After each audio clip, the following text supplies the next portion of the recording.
Sur chaque visage, la joie, le soulagement aussi.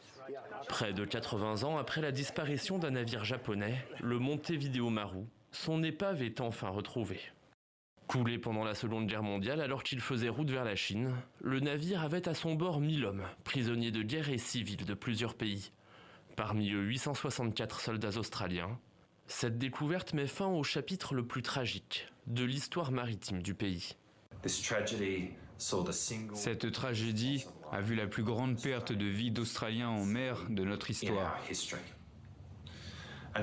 La non-connaissance du lieu d'emplacement du Montevideo Maru a empêché les familles qui ont perdu quelqu'un à bord de faire leur deuil.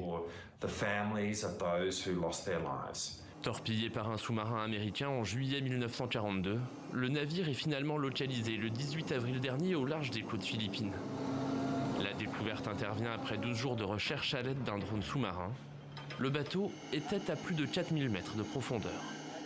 Il était en deux parties, la proue et la poupe, distantes de 500 mètres. Il a fallu 5 ans pour planifier la mission. Ces derniers jours, les recherches s'étaient intensifiées, menées conjointement par une organisation d'archéologie maritime et par des spécialistes de l'enquête en haute mer. Nous avons reçu tellement de commentaires de centaines de descendants sur nos différents réseaux sociaux. J'aimerais que ma mère et mon père soient encore en vie pour voir cela parce que ce sont leurs parents qui ont traversé l'enfer des décennies sans savoir où se trouvait le navire, ne sachant pas pendant des années si leur proche était mort.